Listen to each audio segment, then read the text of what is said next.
The Christmas season is here once again, giving off warm festive vibes despite the cold air. The nutcrackers stand keeping an eye on the tree, with bright lights shining here and there. This lovely home is decorated from top to bottom, from the snowman to the candle that's hot. The heater gives off a crispy illusion, but the hot chocolate is what really hits the spot. But despite the cheery nature of the holidays, there can still be reasons to feel worried. Krampus, corrupted Santa, and even the coal monster can make anyone run in a hurry. And after running for so long, you reach for a Sprite Cranberry to recharge yourself, only to realize that it was not given by basketball pro LeBron James, but a bloody killer elf. While most entertainment depicts the jolly and whimsical nature of Christmas Day, these indie games show the demented nature of what's in store for the naughty kids who pay. Welcome to Cackling Pumpkins, and these are the 12 games of Christmas indie horror. Lock your doors and light that fireplace, because the naughty list is full of many terrors.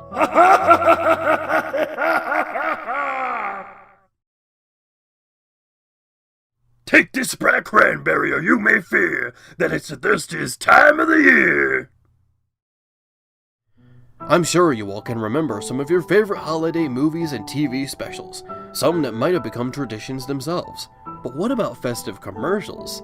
Yeah, that's a strange concept, isn't it? A blatant form of advertising being a tradition? But it's not as unlikely as you may think. Remember the M&M's meeting Santa Claus? Or when Hershey Kisses rang us "We wish you a Merry Christmas"? Or how about one that's become a meme? Released in November of 2017, was a commercial many refer to as either the thirstiest time of the year or "Want a Sprite Cranberry?"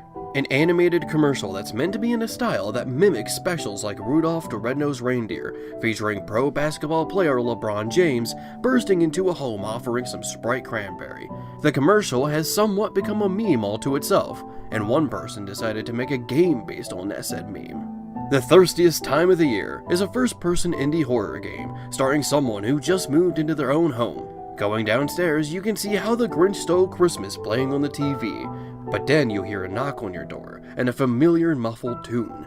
You go to your front door to see LeBron James, or as the game refers to him as, LeBron James, the Cranberry Ghost. He bursts into your home as you must find a way to escape and run to the gas station for help. But once you do, he'll soon chase you with a Naruto run. Your only source of defense are 4 Fanta cans that will stun him.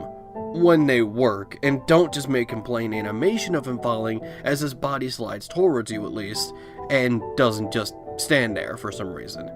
This game was obviously made as a joke, even the dev admits it himself in the ending to the game, so there's no reason to take it too seriously. Do not take for granted your protection is not, for your Hustomten may notice and give you a fright.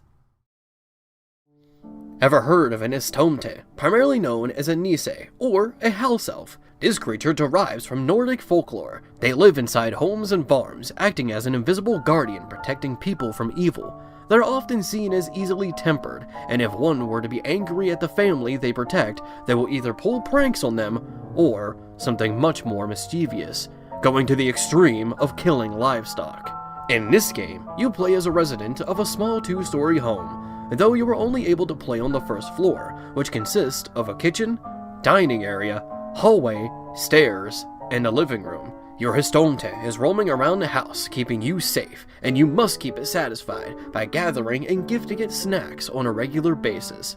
At the beginning of the game, a wheel will spin and determine a certain favorite food that will be worth more points than the others. But it does not matter what you pick up, whether that be fruits or junk food. As long as you have enough, you'll be able to satisfy your Hustomten. Fail, and you'll have to face their short temper.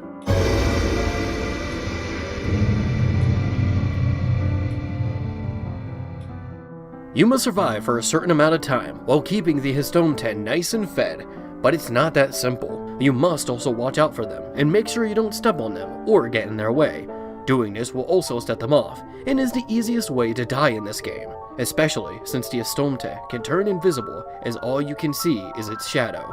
Hurrying around the house to get the most snacks might be the worst mistake to make here. There's a reason I was made, because cool wasn't enough. My Santa became brain dead, but Santa Claus likes to play rough. It's become clear that telling your kids that they'll get coal for Christmas if they're naughty doesn't really faze them anymore. But this game introduces a better alternative. In the game Santa Claus, you play as a young kid on Christmas Eve, whose family isn't going to make it home at night. Their father leaves them a note telling them to turn the lights out before bed and not to eat the cookies left for Santa. You can do exactly as the note says, and when you wake up, you'll find dozens of gifts left behind by old St. Nicholas. But that's not what you're here for, is it? When you eat the gingerbread cookies left for Santa, the lights will go out, and a raspy voice tells you that you've been naughty. You turn to see a skinny, blue-skinned Santa with sharp claws coming after you.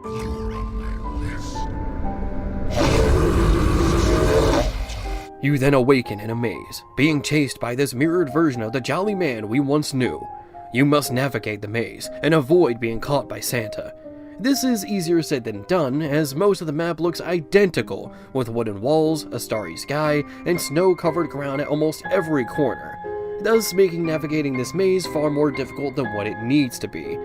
Playing this game on my own, I found myself constantly looping back to this large area, and no matter what route I took, I always ended up back here. I get it, it's a maze, but shouldn't there be some way to tell where you've been or not? Something like glow sticks, or since this is based on Christmas, maybe some festive lights.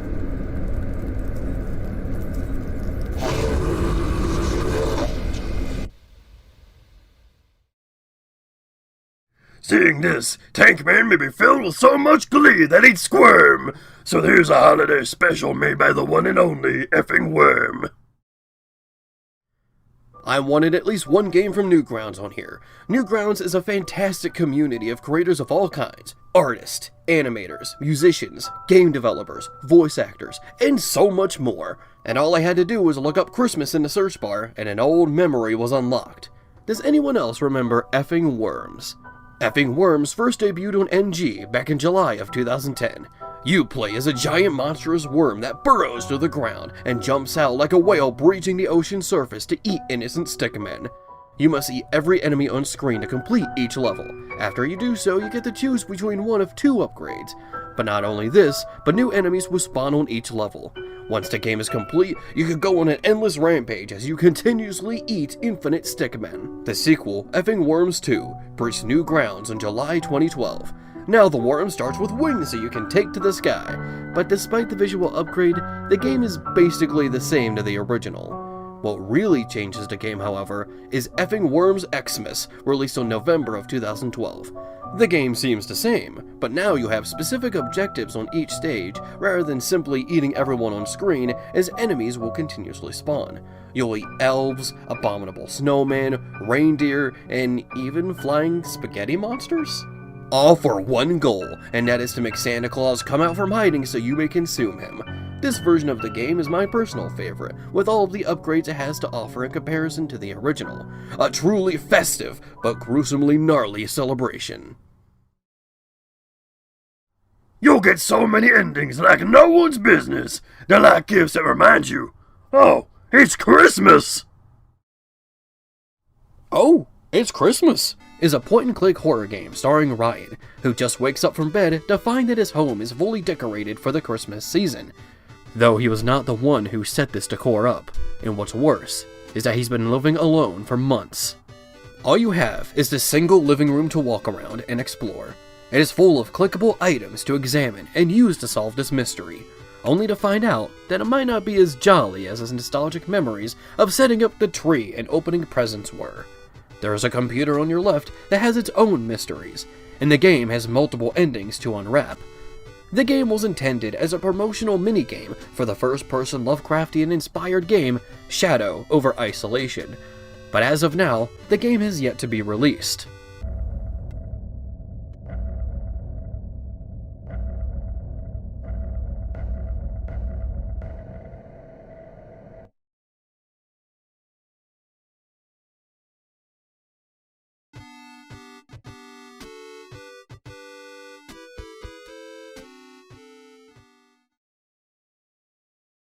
A mother missing their child on Christmas is worse than many hells, but not as bad as being haunted by a naughty faker and his sleigh bells.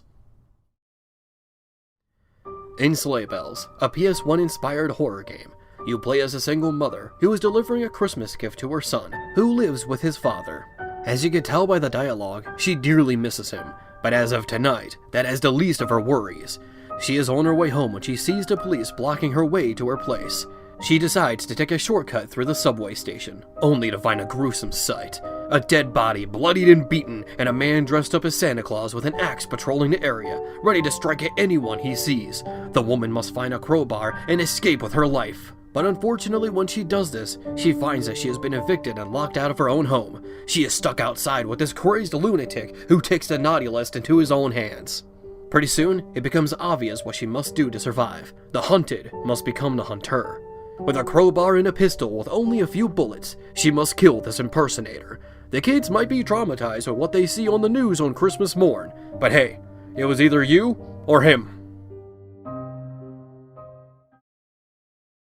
Santa's workshop has elves so overworked that they feel frail, but they better work or they'll get a visit from Viscera Cleanup Detail. I'm sure some of you may have already heard of Viscera Cleanup Detail, a sci-fi horror-inspired janitor simulation where you must clean up the remains of a Ridley Scott's alien-esque event. Hey, someone has to clean up those remains, pick up those body parts, throw away those organs, and put everything back where it was. It's not a game for everyone, considering that you're expected to clean every single part of the map, but it's still a great simulation game, if not a good time waster. There is an additional version of the game called Santa's Rampage. It's the same as before, but now you're inside Santa's workshop, after old St. Nicholas went on a drunken rampage against his elves. Instead of human bodies, you clean up elves' bodies, which are much smaller and thus easier to work with. And instead of a cold, dark space shuttle, you have this warm, festive workshop. Just ignore the blood splatters, dead bodies, and giant holes in the walls, and you'll be filled with holiday nostalgia. Wait, is that an elf on the ceiling? I mean, hey, listen to those Christmas tunes from the radio! It's pretty much the same as the base game, but with a different experience behind it, which if you're a fan of that, then you'll still love this game. If not, then remember, we're still only halfway through this list. Being home alone can sometimes be too much to bear, but if you do it yourself, that is the irony of nightmare. You know, while making this list, I just noticed how many of these games are about someone being left alone during the holiday season. And it's honestly pretty sad, considering that this is a very real thing for some people. Not everyone has the right friends or family to spend the holidays with. But at the same time, some people could cause it upon themselves. One guy, who was glued to his screen, missed the opportunity to put up the Christmas tree with his family, and now he has the place to himself. The lights go out, as most of the house becomes locked. After finding a few keys to navigate his home, he discovers that he is actually not alone, for this black and white clown in a suit is after you. The character himself feels like a mix between the Slender Man, Captain Spaulding from House of a Thousand Corpses, and Art the Clown from Terrifier. Each time you find a key, you are met with a new gruesome sight, like a pig's head in the fridge and blood filling the shower. At one point, you may get chills as you hear a heartbeat. But don't worry, it's only the beating heart in the kitchen microwave. Wait, what? Excuse me? Despite the small location, you might have a hard time navigating it all. But not only this, but the game has multiple endings, so it's important to pay attention to your surroundings, look in every drawer, and keep an eye on your computer, or else he will get you. Building a snowman during the winter is one of life's delights. That is until they break into your home during Frosty Nights. Building a snowman is a memory I'm sure most of us share, and I'm also certain that at least a few of you have had to wish for them to come to life, much like that of Frosty the Snowman. But what if that personality of that snowman isn't as fun or childlike as Frosty, but instead vicious and feral? Frosty Nights is a first-person indie horror game, similar to that of Boogeyman, but that shouldn't be surprising, as Frosty Nights was actually made by Boogeyman's creator, Barry McCabe. Both even share several similarities, from the style of the main menus, how monsters will come from multiple entrances, you must spot them with a flashlight, check your clock and batteries to your side, and how you're a child sitting in their bed the entire time. But what does the game do differently? After building your snowman, you go back inside and start getting ready for bed. Your mother tells you not to listen to scary stories, as they give you nightmares, but you choose to do so anyway. During the night, you are attacked by demented snowmen as they crawl through your windows and break in through your closet. You must use your flashlight hairdryer hybrid to melt each one that comes towards you. Not only this, but unlike Boogeyman, you are given the opportunity to prepare for the night that's about to come. Can you survive to the morning, or will you fall victim to these not-so-jolly, unhappy souls?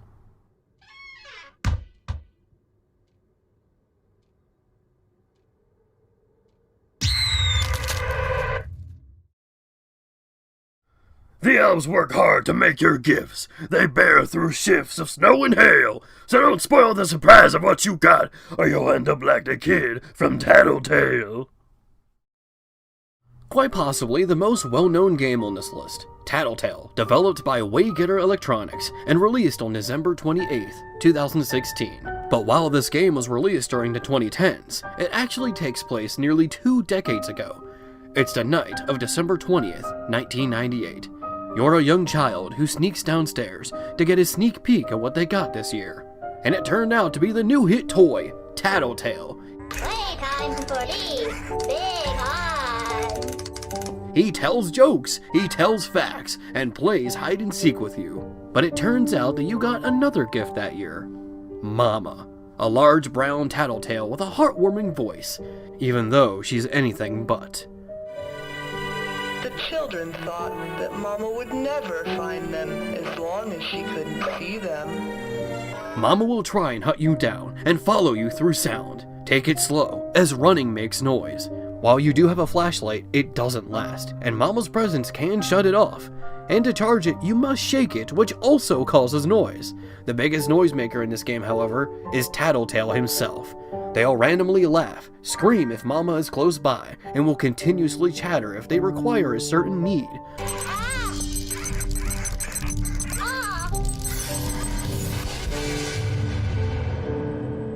You must keep Tattletail charged, fed, and groomed, or else they'll keep making noise. Give me a treat. Give me a treat. You must survive each night until Christmas Eve to banish Mama and save Christmas. To ensure this, there are eggs all throughout the game. Collect all 22 and you'll get the good ending. Fail. And let's just say that Mama will ruin your festive holiday. There is also an expansion to the game called Kaleidoscope. Something has tampered with your memories as to what happened on those few nights. Mama seems to be much kinder as Tattletail lost her cheery personality and has become a bore to be around. Bananas are a good source of potassium. Ha ha ha. You must enter a plane called the Kaleidoscope to find the source to these corrupted memories. But this plane is dangerous to be in, as it can not only damage your mind, but also worse, you could become trapped inside forever. We're near the bottom of this list, so we're almost done, but you're still busy, as you've been gifted a haunted PS1. Many would credit the PS1 for bringing the survival horror genre to the map, with exclusives such as Resident Evil and Silent Hill on the table. But not only this, but the PS1 had unique quirks that meant that the terror would be even better suited for the system, such as dithering that would always give off the idea that something was always moving, even if it wasn't. That, and being a disc-based system, meant that the PS1 could hold more memory, and thus had more potential in its scares, while the N64 was still cartridge-based, and if the devs wanted to be multi-platform, they would have to make sacrifices to be able to have the game on Nintendo's Ultra 64 console. Because of this, many are nostalgic for the days of the PS1. Some even remember getting demo discs, which would hold sneak previews of new titles coming in the future, some of which would become major franchises who got their start in these discs. Hey kid. Who? Me? Yeah, you dummy. You wanna play some cool video games? Yeah, I want to play games. These games will get your heart pumping. Haunted PS1 takes both inspiration from the era and titles of the time and those same discs and made something both terrifying and inspiring. Haunted PS1 is a collection of smaller-sized indie horror games, all made by devs inspired by the mid-90s console. Each game that's given completely for free in this collection shows off what all of these devs are capable of. The demo disc has almost become a tradition in itself, but they weren't done. They added another tradition fit for the holiday season. This is the Madvent Calendar. Madvent Calendar is the same idea as the Haunted PS1 demo discs, but with a twist. You have 24 games to play, but not all of them are unlocked. Every day, going from December 1st to Christmas Eve, another game will be unlocked for you to play. As of now, there are 2 Madvent Calendars, one for 2020 and one for 2021. It's true, not all of these games are directly based on Christmas, but that's okay in my book, as Christmas is the season of giving, and these devs have given us a plentiful amount of new terrors and fears. If you're intimidated by the possibly large download size, then don't fret. Each game is also available to download directly from the devs' itch.io pages. But I implore you to take a look at each game. You might find something you wouldn't expect from under this tree. I hope you're all familiar with the shelter you roam, because it's no longer your own, as Krampus is home! I was close to giving the number 1 spot to either Tattletail or the Madvent Calendar, but after playing Krampus is Here, I had to give it the number 1 spot. When I first saw the game, I thought it was just a standard survive till blank AM kind of game, but with only one night. But I was still content on putting this game higher on the list. You play as a teenager left home alone, as his parents are only hours away. But then strange notes are left behind, and the power goes out, as he is attacked by a reindeer who obeys to SCP-173 rules. If you keep your eyes on him, he will stay perfectly still. But if not, then he'll chase after you. Then there's an elf who flies towards the player who is weak to water. And Krampus himself, who chases after the player and leaves presents that once touched will explode in fireworks, notifying the other monsters of your presence. You must survive till 2 AM as your parents get home. I did this in less than an hour and thought that was it, but there was so much more, and Krampus drug me right to it. You are now stuck inside a strangely festive prison full of blind nutcrackers, robot security clowns, and even some cackling witches. And that, my friends, is just a tip of the iceberg. The short experience that I thought was the entire game turned out to only be the intro to a massive, unique experience with new presents at every corner. The only issue I have is that it can be a little easy to get lost, but the game is generous with its checkpoints, without feeling like it's giving you too many, and thus feeling like it's holding your hand. Though I figured out that it was simply the case of getting used to the maps. They aren't so hard to navigate through if you die a few times. The game can also be quite challenging in some places, and nerve-wracking at others. Just remember to crouch down to interact with items on the ground. I had to figure this one out the hard way. Krampus' Home is a fun, unique, and surprising game with something new at every corner, and that $15 price tag may seem like much, but trust me, it fully makes up for it in almost every way. I hope you've enjoyed the video, and that you all have a great Merry Christmas and Happy Holidays. Look, I'm going to be real with you for a second. That's why you're probably going to hear traffic flying in the background, because typically when recording these videos, I try to narrate around traffic since I live by a busy road. But I'm going to be real for a moment. I know things haven't been the best lately in more ways than I should probably say, but it's always important to live for the moment and stay optimistic. And the new year is right around the corner. And who knows, 2022 might surprise us all. This has been Cackling Pumpkins, and your connection will be— I get it, you have a big fucking truck! Jesus goddamn Christ! You make it fucking impossible to do this! Fuck! Will be strange.